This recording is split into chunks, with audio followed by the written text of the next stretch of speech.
So I want to talk tonight about from grief to hope, and continue our discussion about cultivating and developing spiritual resilience.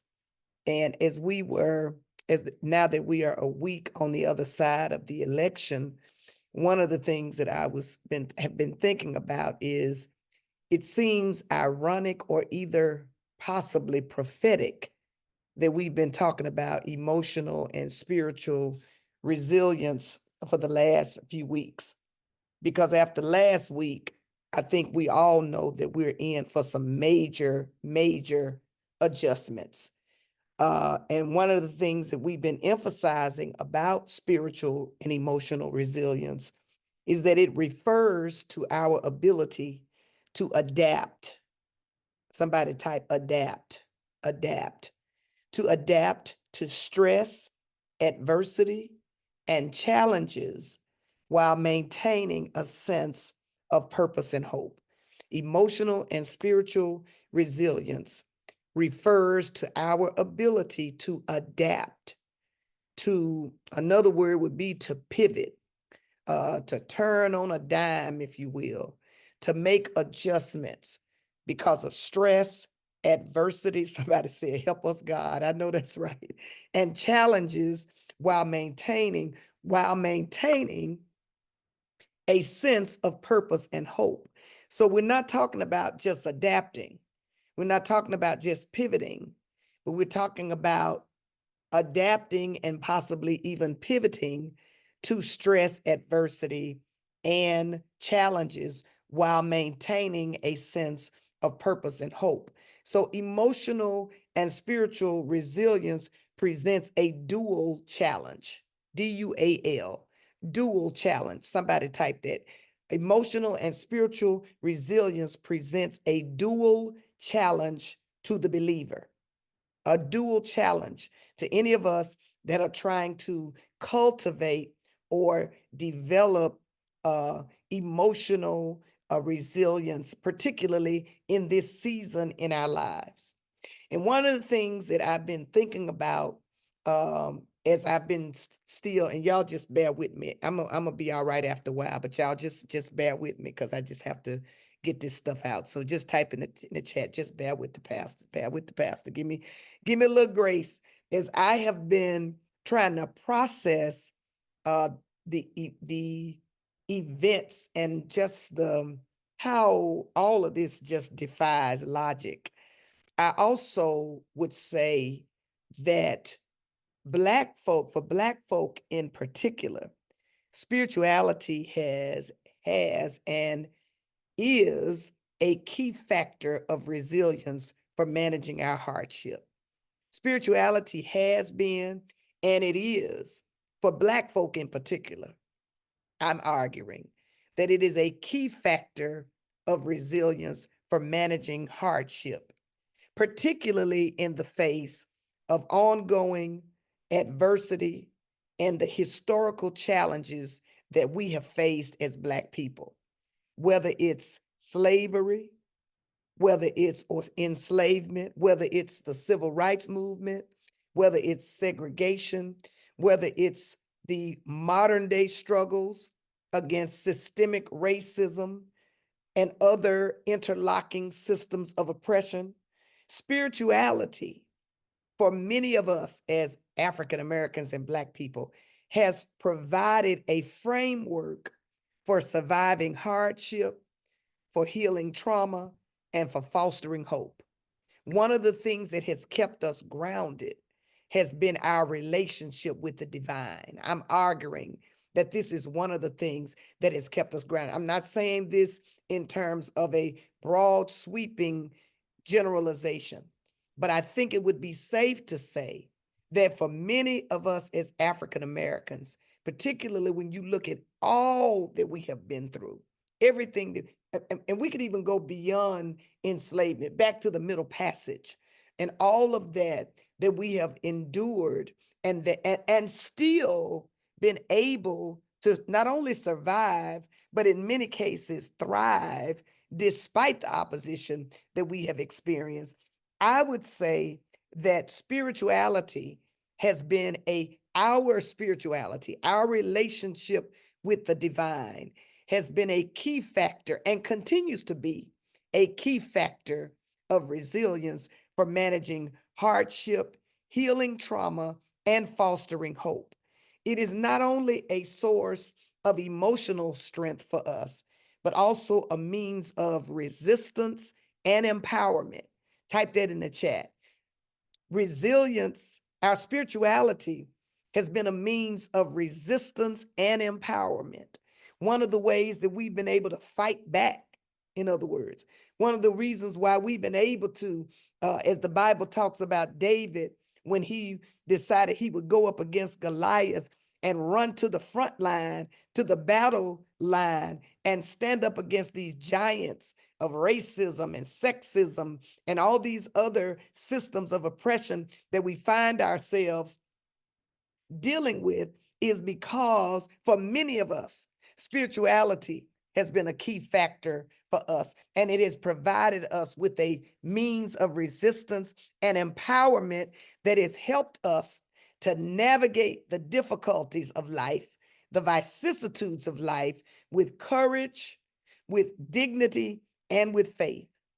And so what I'm suggesting is that our spirituality has not only enabled us to survive, but it's also helped us to keep dreaming. It's helped us to keep imagining and reimagining, because this is one of the things that we are constantly having to do as people who have been twice kissed by nature's son. We dream and then we have to reimagine, because we have dealt with deferred hopes and deferred dreams and shattered dreams and pieces of a dream. But the spirituality, our spirituality has been a key factor in helping us to keep dreaming, keep hoping, and keep fighting for a better future, even when we are exhausted, even when we're tired, even when we want to give up. And so we've been defining emotional and spiritual resilience as that ability to adapt and to recover from difficult life experiences while maintaining psychological well-being. In other words, we've been able to adapt and not go crazy. We've been able to adapt and still maintain some semblance of sanity. Now, this psychological well-being is not necessarily a trait that we are born with. We're not necessarily born with this trait.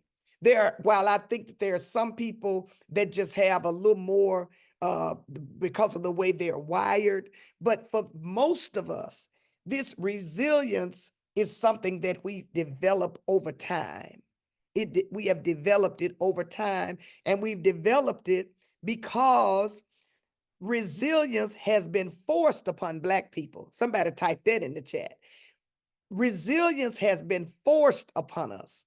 The development of resilience has often been forced upon Black folks because our communities have suffered from systemic inequities and generational trauma. So resilience is not something that we just went looking for. We have had to be resilient. We have had to learn how to fight back. We've had to learn how to adapt. We've had to learn how to be flexible. We didn't have a choice. There are people who, if they had gone through some of the things that we have gone through, they would not have made it. But for many of us as Black folk, resilience has been forced upon us due to systemic inequities and generational trauma. And it's important to acknowledge the reality that resilience, both spiritual and emotional, isn't just a theoretical concept for Black folk. This is not just something we talk about out of a textbook, but resilience has been a lived experience, a lived reality for Black folk, shaped by generations, somebody type generations, of struggle, hardship, and systemic oppression. Now, as with anything, there are always some exceptions, because some of us, may have been fortunate enough to bypass all of that. But I don't think there are many of us who are in these who have the skin, who are in the kind of skin that we're in, can say that we have not experienced some level of struggle, hardship, or even systemic oppression. Truly, it's not what it used to be. But as we look at the landscape, the political landscape, and how we see a nation that is not trying to go forward, but trying to go backward, and we see a nation that seems to be interested in not having this big tent, but a world or society that is only built for certain people. Most of us, if we haven't experienced some struggle and hardship, we probably getting ready to experience it now. Our spiritual resilience has been shaped by the trials that we face and the way we respond to them. I'll say that again. Our spiritual resilience has been shaped by the trials that we have faced and the way that we responded to them. And our development of spiritual resilience for Black folks is deeply intertwined with the history of systemic inequities and generational trauma. Somebody type generational trauma in the chat. Generational trauma. We're not talking about trauma that only happens every so often. We're talking about trauma that passes from generation to generation. So our development of spiritual resistance is born out of our history of systemic inequities and generational trauma that have often forced us, I feel the Holy Ghost, to cultivate resilience as a survival mechanism. And so while resilience is often celebrated, and I alluded to this once before when I first started talking about emotional and spiritual resilience, and I mentioned that womanists in particular have issues with the term resilience. This is one of the reasons why, because we've had to cultivate resilience as a necessity, as a survival mechanism. What is a survival mechanism? A survival mechanism is a psychological, emotional, or physical response or strategy that helps an individual or a group cope with and adapt to challenging, harmful, and threatening situations. Shorthand is to say that a survival mechanism is a psychological, emotional, or physical coping strategy. A survival mechanism is what we rely on, what we have a tendency to default to, so that we are able to adapt to challenging, harmful, and threatening situations. And why do we need these survival mechanisms? Because they are developed to protect us. They protect us against stress and danger and adversity, and enable us to persevere, to endure, and maintain some semblance of well-being and functionality in difficult circumstances. Here's the truth. All of us ought to be alcoholics. I mean, when you really, when you think about what we have had to, what we are often up against as Black people in America. This is barring, I'm talking about collective trauma now. I'm not talking about personal trauma. I'm talking about collective trauma, generational trauma that many of us have had to endure. And of course, the older some of us are, the better some of you can probably identify with what I'm talking about, because some of you on this call lived through the 60s. Now, I was born in 1960. But there are some of you on this call that remember vividly some of the challenges that we faced before the civil rights movement, before the Montgomery bus boycott, before we could go in drink from the same drinking fountains and sit in the same places and not have to ride in the back of the bus. Some of you may remember when what was that lady's name? Miss Bradley. Is Pastor Chuck on the phone? I mean, on the call. He remembers everybody's name. Vera Bradley, that was her name. Vera Bradley, that was Claudia Smith's aunt, I think. But anyway, when Vera Bradley died, Vera Bradley was a member of our church. And when she died, one of the men that she was a nanny to came to our church, white man. His name is Frank Jemison. And he had remarks on her funeral. And when he made remarks on her funeral, he actually apologized for his privilege because he was reflecting on how he could remember they were children. Somebody shout children, children. They were children. And she would take them to the movie theater and they were children. She was a fully grown woman and they were children. Deacon Emeritus Minnie, you probably remember this. They were she was a fully grown woman and they were children going to the movies. They sat on the floor. She had to go up to the balcony. He reflected on those experiences at her funeral and he apologized. He said he was embarrassed by the way that white folk had treated Black folk. So what I'm suggesting is that these mechanisms, these survival mechanisms that we've had to develop were designed to protect us against stress and danger and adversity and enable us to persevere, endure, not only maintain our well-being or functionality, but also maintain a sense of dignity in difficult circumstances. And these survival mechanisms, Deacon Minnie said, yeah, that was a sad and trying time. I know there's some folk on here that can remember segregated schools. I remember busing. You know, I'm old enough to remember when busing was started in Memphis, when Black children went to all the Black schools and busing was started, and they started busing us to other schools and moving some of the white teachers to Black schools. I remember that.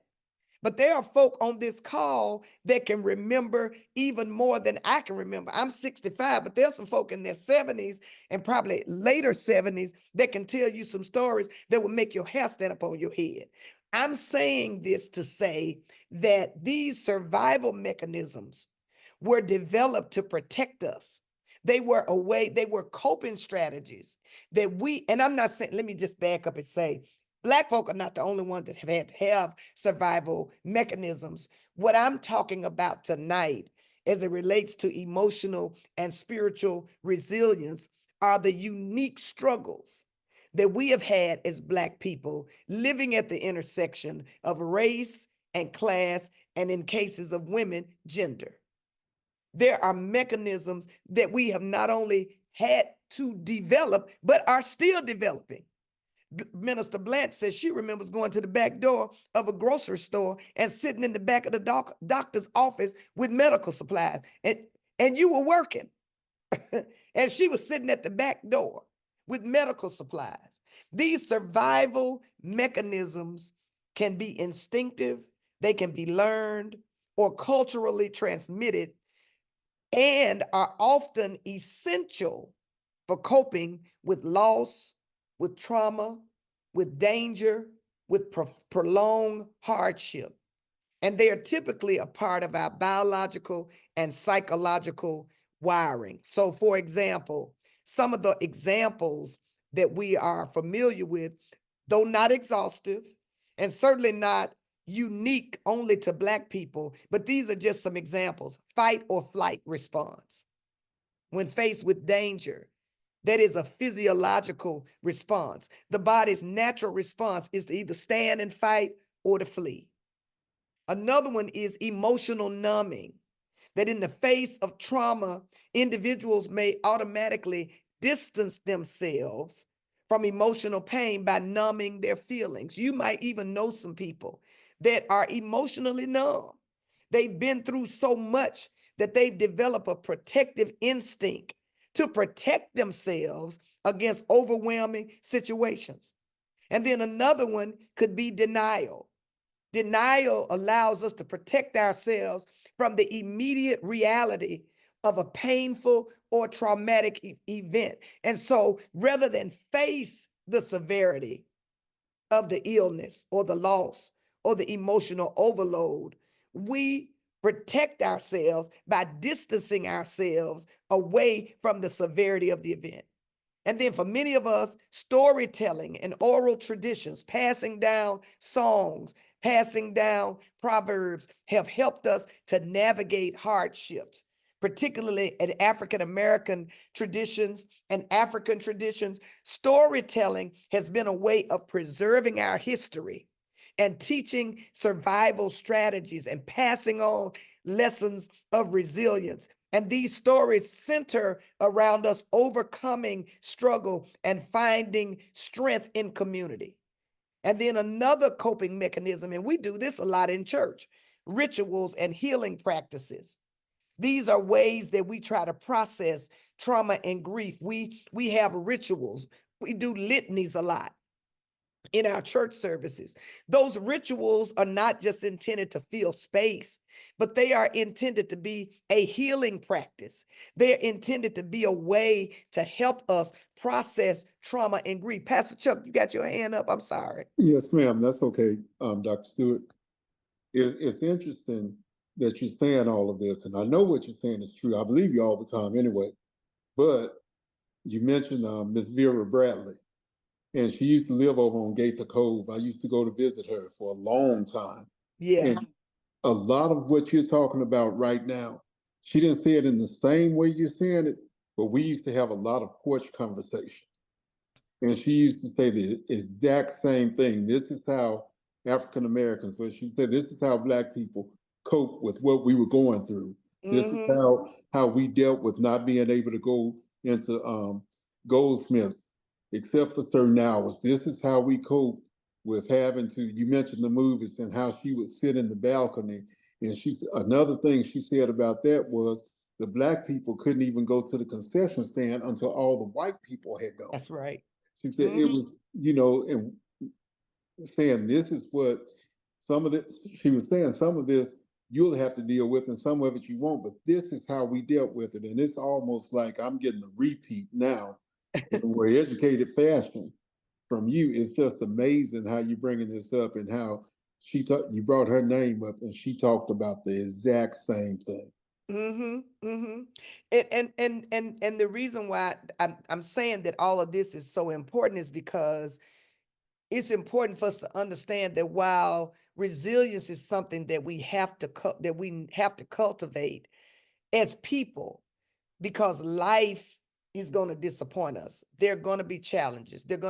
But our need to cultivate resilience is compounded because of the systems of inequality, as you just talked about. Miss Vera had told you, and there are probably people on this call too who could identify certain things. There are probably people that remember when University of Memphis was Memphis State University, and it was first integrated. I mean, I'm sure we all have stories that we could talk about and the ways that we have had to develop these coping strategies to maintain our dignity, because even though some of the aggression, the microaggressions that we experience were not as were not as overt as they may have been in the 40s and the 50s, they are covert, and they're still covert. I mean, it's not like we don't have to develop coping mechanisms now and strategies now to deal with these microaggressions and these systems of oppression. In the case of Black folks, we have had to cultivate resilience as a result of our personal experiences, but also generational trauma, the wounds that we have been passed down through history that come from slavery, racial violence, discrimination, oppression, systems of oppression, and the dehumanizing effect of systemic racism. And so it's important to pause here and say something about trauma. And of course, my definition is not exhaustive, but I'm just using this to give us an idea of how trauma affects our need to be resilient. Generational trauma. Trauma is a key piece of the puzzle when we talk about emotional and spiritual resilience, particularly for Black communities who have historically been subjected not just to personal trauma. Somebody type in the chat, we ain't even got to my personal trauma. We're just talking about generational trauma. We're talking about the systemic trauma that many of us have experienced. What is trauma? Trauma is often described as the emotional, psychological, and physical impact that results from deeply distressing or disturbing experiences. It can result from single catastrophic events or prolonged experiences, prolonged exposure to harmful environments. It can affect how we think, it affects how we feel, how we interact with the world, how we interact with others, how we navigate our relationships. Trauma can manifest itself in a variety of ways: anxiety, depression, hypervigilance, disconnection, and difficulty trusting others. But for Black folk in particular, trauma is compounded by our need to constantly be resilient, to always be pushing through adversity. And so it's like, as Black people, we're wounded, but we don't even get a chance to heal because we are constantly having to push through. We're constantly having to bounce back. We're constantly having to be strong. Trauma is compounded by our need to be resilient. And this is what the woman is having issue with. Woman is having issue with resilience because they're saying that we live in a society that demands we shouldn't have to be resilient. That the circumstances that create our need for resilience should not even exist. That we should not have to live through some of the traumatizing experiences that we have lived through. And yet, because we have been exposed to so many types of adversity and exhausting situations, resilience is compounded by our need to always be pushing through adversity. And here's the tension. The tension is that while resilience is crucial for survival, everybody needs resilience. And while it is commended, it can be exhausting. Somebody type in the chat, resilience can be exhausting. It can be exhausting. And I've been wondering why, as I've been thinking about this and processing all this week, I've been wondering why this election and other events in our lives hit us so hard. You know, all of my colleagues that I've been talking to have been saying the same thing. I'm out of words. We're out of words. We doing our revivals. We going about doing, again, pushing through, doing what we have to do. You all are going to work. You all are doing what you have to do, but it is exhausting. And I was wondering why this particular event has seemed to set us, so many of us, back so. And it's because many of us as people of color, particularly Black people, are taught to be resilient, but we are rarely given the space to rest, to lament, or fully process the pain.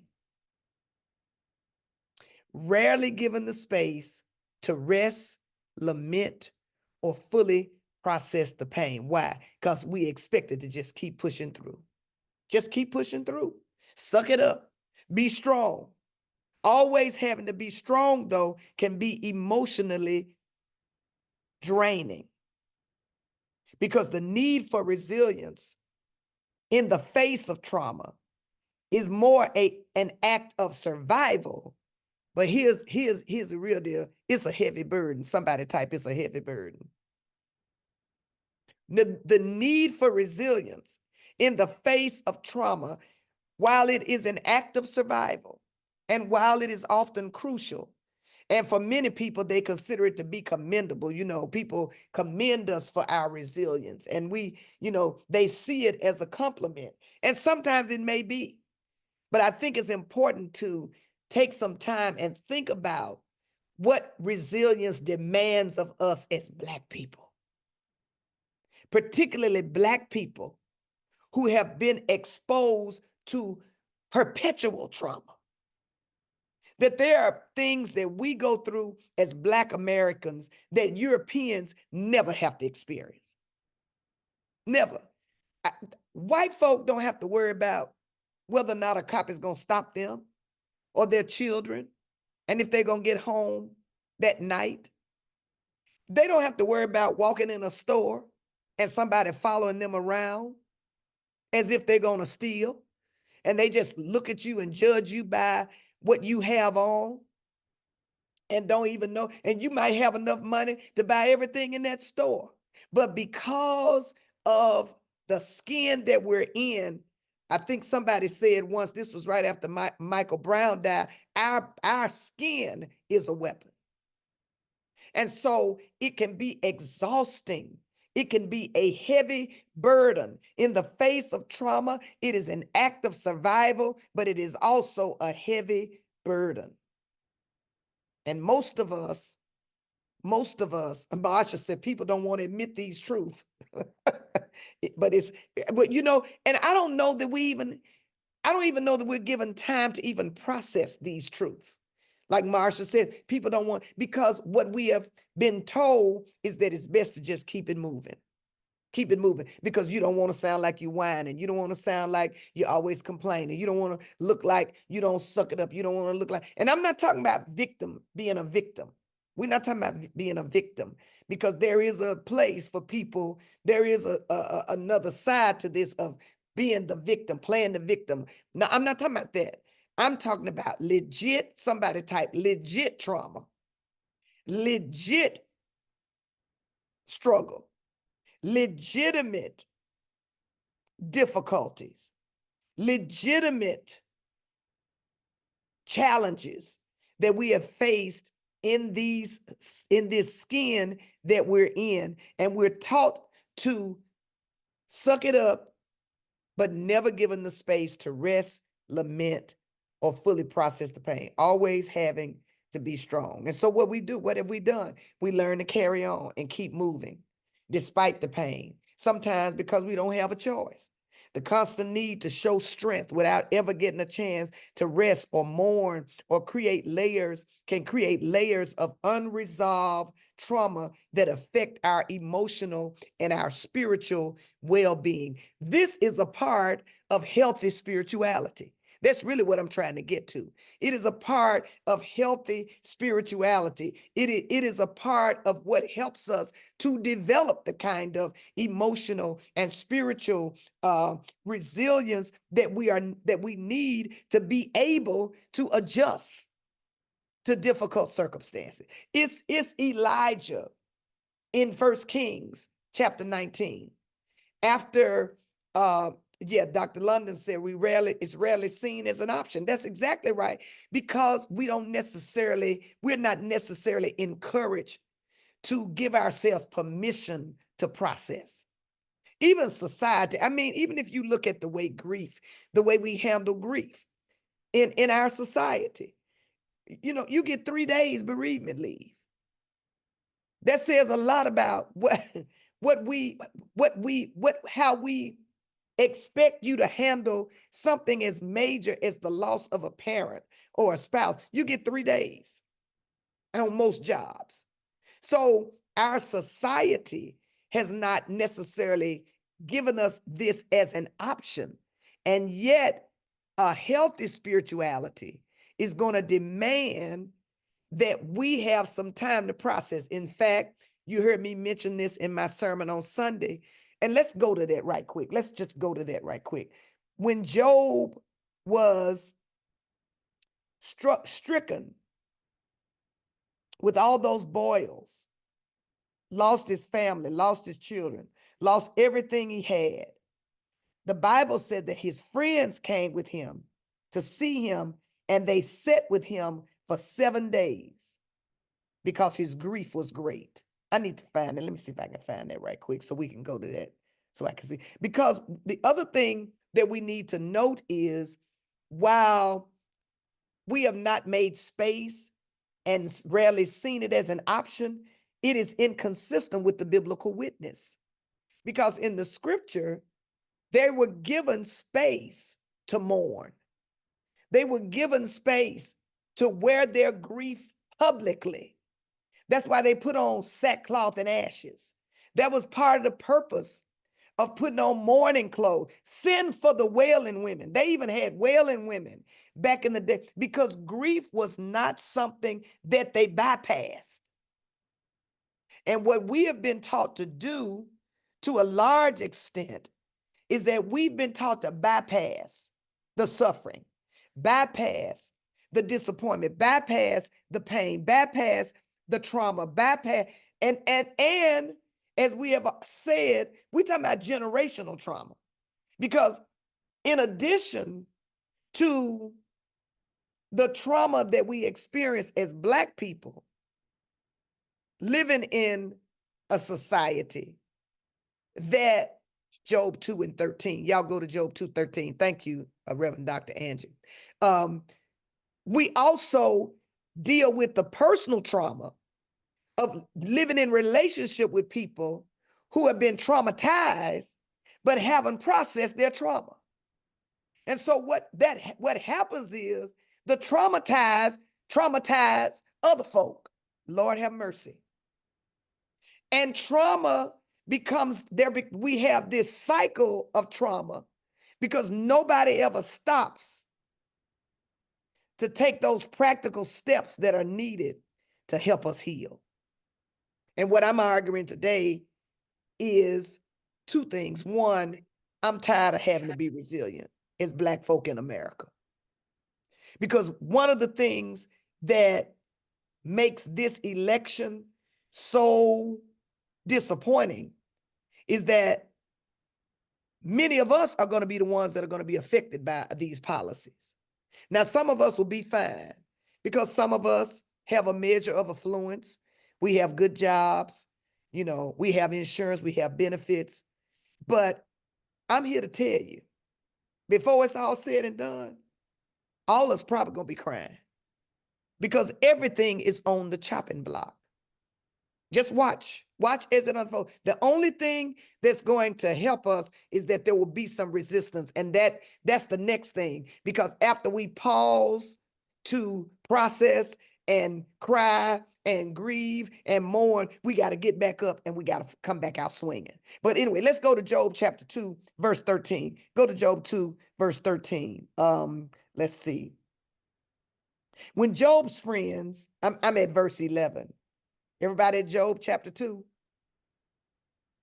When Job's three friends, Eliphaz the Temanite, Bildad the Shuhite, and Zophar the Naamathite, heard about all the troubles, notice the language, that had come upon him, talking about Job, they set out from their homes and met together by agreement to go and sympathize with him and comfort him. Somebody type in the chat, you need some friends that'll come sit with you. They don't have to have solutions.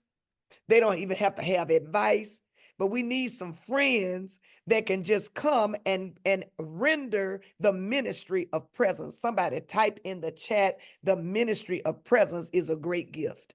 That's one of the reasons why when folk die, we go to their houses, because the ministry of presence matters.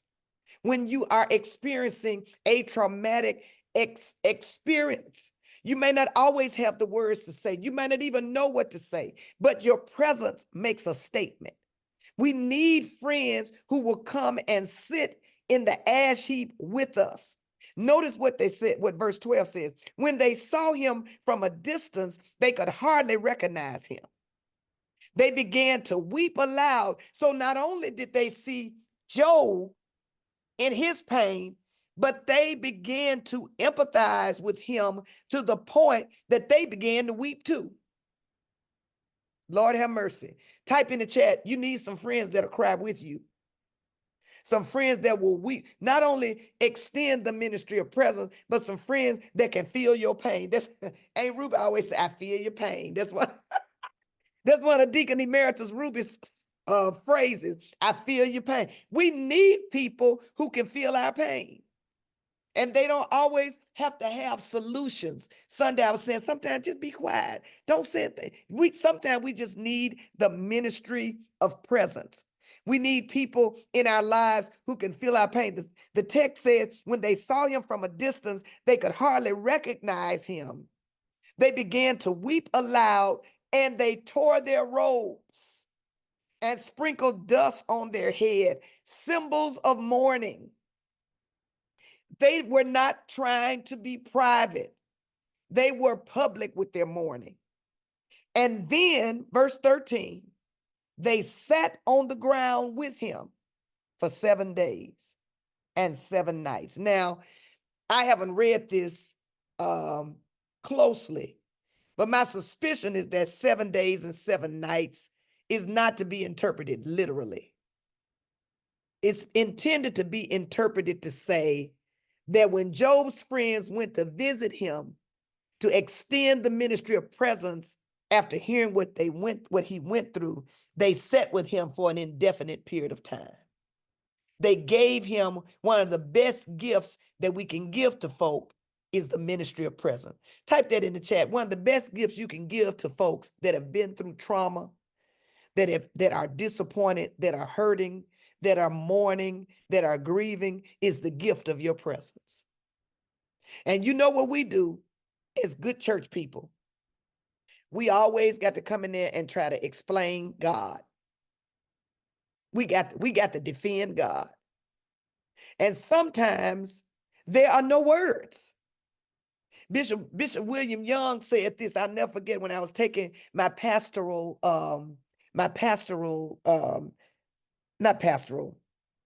care practicum. Yeah. He used to ask us, why y'all think y'all got to always defend God? He said, why do you think you got to always come in with a solution and a statement of defense? He said, God does not need your defense. But we feel compelled often. And we don't mean any harm. Somebody type in the chat, we don't mean no harm. We don't mean no harm. We don't mean a bit of harm. We don't mean a bit of harm. But sometimes when we don't know what to say, the best thing is to say nothing at all. Dr. Carter, we need to resurrect those Christian caregiving a way of life classes. Years ago, we used to teach a class called Christian Caregiving, a Way of Life, in preparation for the Stephen ministry, to be commissioned as a Stephen minister at the church. And as I'm talking about this, a lot of times we don't know what to do because we haven't been trained. We have just picked up habits and embedded theologies. Some of them need to be tossed out. Some of them have been helpful, but we really need to be trained. We need to be trained in how to minister. But you can't do much damage if you just go and sit and offer the gift of your presence. The Bible said they sat with him for 7 days and 7 nights. Notice the next verse. No one said a word. I'm about to shout. No one said a word to him because they knew how great his suffering was.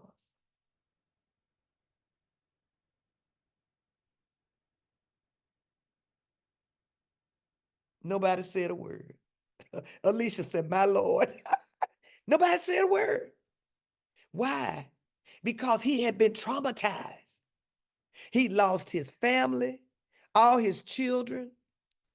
He lost his health.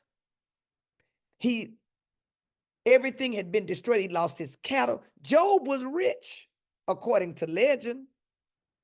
Job was rich. He was living the lifestyle of the rich and famous. And all of a sudden, in a matter of 24 hours, Job loses everything. And even his wife, who is frustrated, and she's been misunderstood, in the words of Dr. Elaine Flake, because she experienced the trauma too. Because what he lost, she lost. Those were her children too. Those were her possessions too. So she was in a bad place herself. And Job has boils all over his body. He does not know that he is the subject of a wager between the Satan and God, and that God has given Satan a permission slip to attack Job. He has no idea about what's going on in the background. All he knows is that in a matter of 24 hours, all hell broke loose in his life. But when his friends showed up, somebody typed, when his friends showed up, they just sat in silence. That's a word right there. Sometimes, and somebody just typed this, Naomi typed in the chat, supportive silence speaks volumes. Because I'm gonna tell you something, when when trauma is fresh, they don't really feel like talking. They really don't. They're glad for the presence, but they're not necessarily interested in talking. They're not interested in small talk. If they want to talk, and so what do? You err on the side of invitation. I know some of y'all saying this don't even sound like a Bible study, sound like a psychology class. But I'm trying to help us be spirits, be whole, spirit, soul, and body. You err on the side of invitation. But what happens is, because we are unsure, because we are nervous, we don't always know what to do. We don't always know what to say. So it's always a good thing to just pray too and say, Lord, use me in this moment. Give me wisdom for when I need to speak and when I need to keep silent, what I need to say, what I need to do. Sometimes it's more a matter of what you do. Deacon Nams is good at this. She's one of the persons that has a gift for this. Deacon Nams will go and sit with folk, but what she'll do, instead of trying to talk or engage in conversation, she'll do something helpful.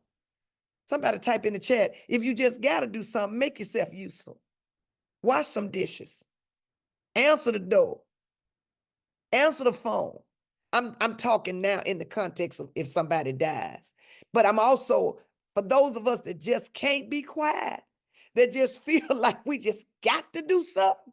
We just got to do something. Make yourself useful. Don't try to make yourself the center of attraction. Help the people. Sometimes all they need is for you to just come and sit. Or maybe go to the store, get groceries, go buy some Cokes, bring some chicken. I mean, sometimes, here it is, the most spiritual thing we can do is something practical. Why? Because sometimes the trauma is so great that the only thing that can really be beneficial in that moment is the ministry of your presence. I remember when I got the call that Shawanda's son had died. It was about 10:30 that night. And first of all, I was traumatized myself because I just did not want to believe that TJ was dead. And when Jocelyn called me, I said, Jocelyn, you got to please make sure this is right. Let's verify this. And she kept saying, Pastor, it's true. It's true. You know, and of course, unfortunately found out it was. And we made our way over to their house, 10:30 at night, probably 11 o'clock. I waited for Stacy and Sean, Pastor Stacy and Deacon Sean to come get me. Pastor Chuck came and met us. And we all went over there. And we just sat. And we gave them the space to talk if they felt like talking. But sometimes the best thing you can do is just show up. And I'll say this, and it's almost time for me to quit. Sometimes even though the silence is uncomfortable, that's right. Somebody said, give them the space to be. Even though the silence is uncomfortable, we have to realize too that when we start talking, sometimes we reinscribe the trauma. Because what do we come to them with? Religious platitudes. You know, you just got to be strong. I'm so sick of folk telling grieving people to be strong. How you going to tell somebody grieving to be strong? That is an oxymoron. For somebody that's going through pain and suffering to be strong. And that's what we have been expected to do in the midst of all the trauma that we have experienced as Black folk. You know, when I look at some of these movies and some of these stories, the way folk were treated in some of the in days gone by, how women were raped and then expected to get up and take care of the master's children and clean the house and then have sex with them after they beat them. You're talking about generations of trauma. And so I'm saying all of this. I'm saying all this to say I'm still processing and y'all helping me by letting me talk. But I also thought it would be good for us to think about this because we have not provided the option. We have not been given the option, but we need to start taking the option. Because as I said before, the tension is this. Resilience is crucial for our survival. And it's commendable, but it's exhausting.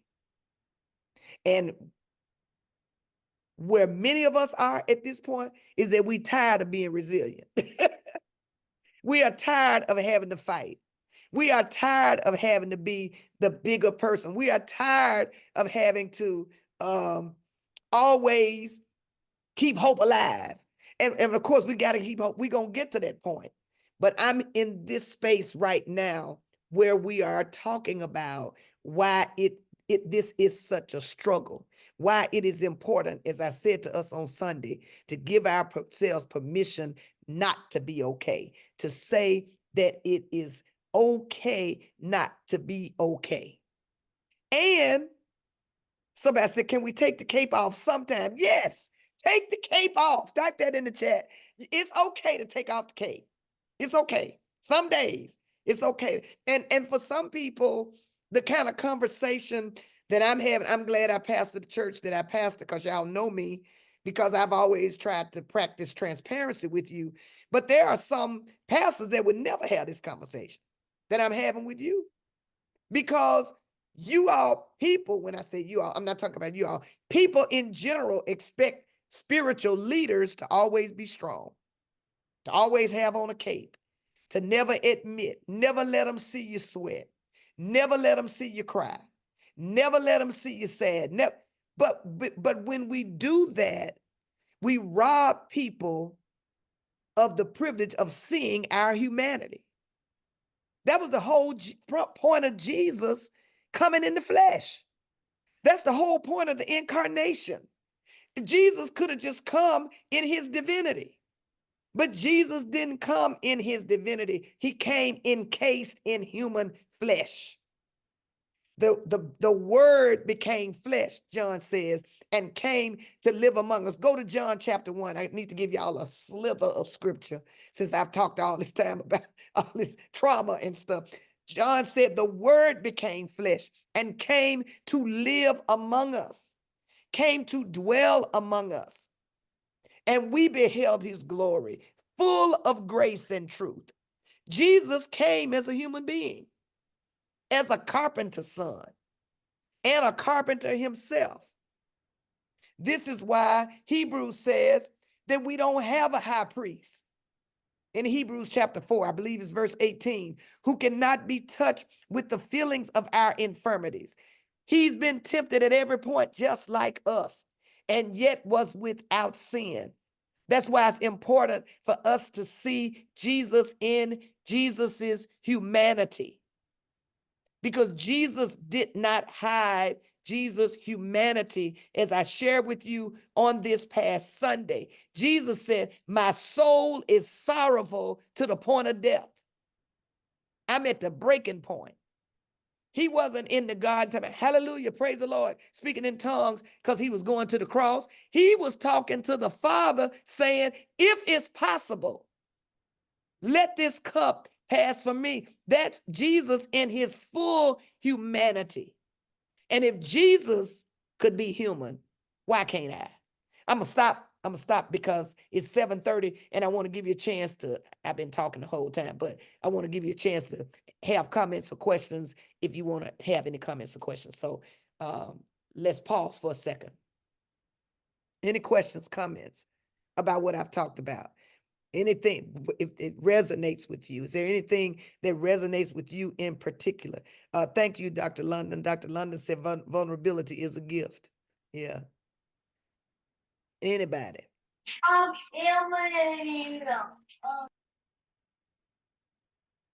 Questions?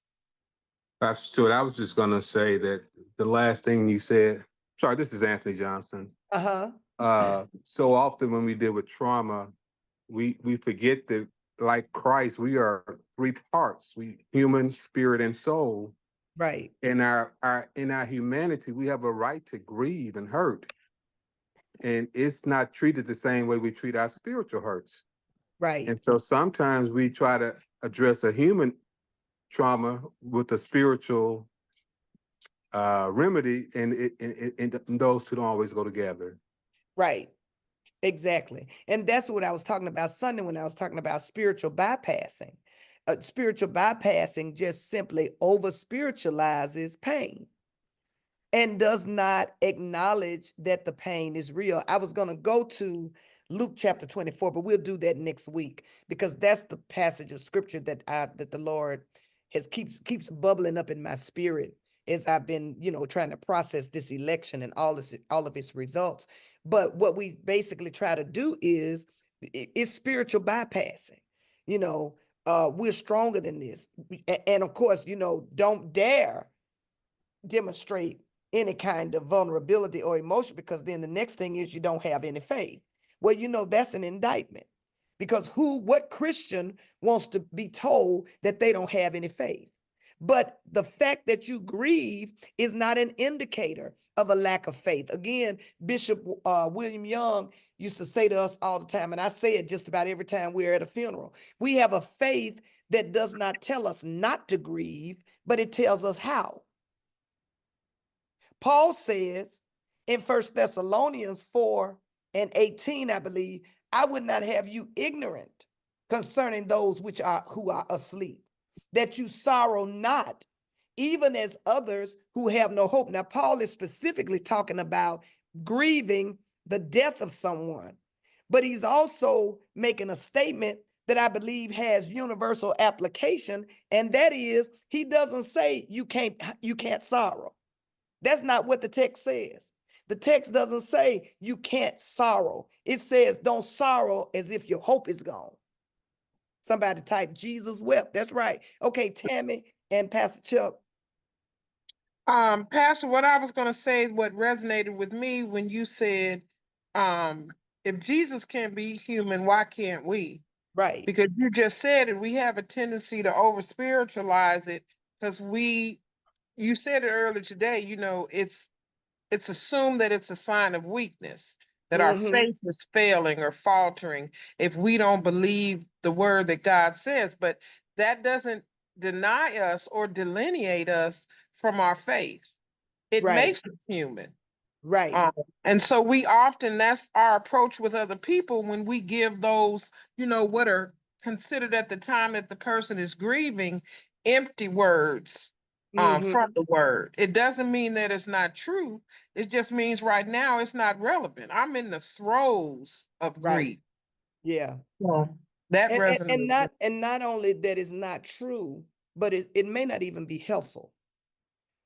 I mean, not only that it's not relevant, it may not even be helpful at that moment, because when somebody is in a situation of deep trauma, I mean, they're still in shock. And so the last thing that they really are looking for is a lot of, for lack of a better word, pious platitudes. There's a place for that. But that's why I'm saying that, and we're talking about in different places. I was using the example of Shawanda and Ted, Deacon Ted, when their son was killed. But when you go to the hospital or different things, or when somebody gets bad news about a diagnosis, there are a number of places that we could insert these realities and insert these responses. But one of the things that's important is to recognize that there is a space for processing grief. And sometimes when people are processing grief, the best thing we can give them is the gift of our presence. Pastor Chuck? Yes, ma'am. And I wanted to add to that, Dr. Stewart, and say that, over the years, I mean, I've been there, I've seen a lot. But some specific times I can remember what I'm about to say is when actually both of Reverend Deborah Flagg's parents passed. When Mother Ruby Jones, Alicia and Anna's mother passed. Different people. It's okay as spiritual leaders even, and Christians to grieve with people. Mm-hmm. A lot of times, we don't know, I mean, what that means. When Charlie Mae Carroll died, I went back to apologize to Deacon Jan about breaking down that, but she's like, no, you were grieving with us. Mm-hmm. You were hurting along with us. And that meant a lot to know that someone cared that much. Right. So you're right in what you're saying about the Christian caregiving classes. I actually remember when April Kalins died, and you told me it's okay to grieve with the family. Mm-hmm. And I had never thought that before because I hadn't been taught that. I had been taught all the time, if you're going as the minister, if you're going as the deacon, if you're going as someone from the church, you're supposed to be there for them. You're not supposed to do what you did. And so Mm-hmm. that was a learning experience for me. And every one of those classes, I thought I actually taught that it's okay Mm-hmm. to grieve with a family. You may not have the right words, you may not know what to say, when to say it, how to say it, where to say it, but just that ministry of presence and other people seeing that you care about them while they're going through that time, that's taking it to another level as well. Right. Well, and y'all have seen me bawling at funerals. I mean, because the funerals of members, because you pastor people this long, these relationships begin to be like family. And so you can't stand detached or aloof, because for many of those people, I mean, these people have, and then considering the fact that I grew up in the church, some of these relationships span 50 years. I mean, I've been knowing, for example, Deacon Minnie over 50 years. I've been knowing Deacon Ruben over 40 years. But it doesn't necessarily mean that the number of years. I'm simply saying that I think we have to make a decision about, even as leaders, whether or not we're going to choose vulnerability. And I'll say this, and I'm gonna try to hurry up and close. I mean, I've just thought about it when we're talking about vulnerability, how stupid Trump looked when he had COVID. Trump is, COVID killing people. People are dying from COVID. And he checks himself out the hospital, has them to take him to the White House, walks out on the balcony and snatches the mask off his face. And people are dying. But because there are people that view vulnerability as a weakness, they don't view it as a strength. And we have to make some decisions, like you just said, Pastor Chuck, of who we're going to be. And I think that what we really have to do is decide if we're going to be authentic. We have to be authentic. We have to let who we are on the inside show on the outside, in good taste, of course. So I don't try to hide crying at funerals. I try not to just be bawling and carrying on and just lose it. But, I'll dab my eyes, because this is somebody that supported this church. This is somebody that prayed for me. This is somebody that has helped me. This is somebody that believed in me. So, yeah. But again, we are breaking down these myths and this embedded theology that many of us have inherited over the years. Alicia?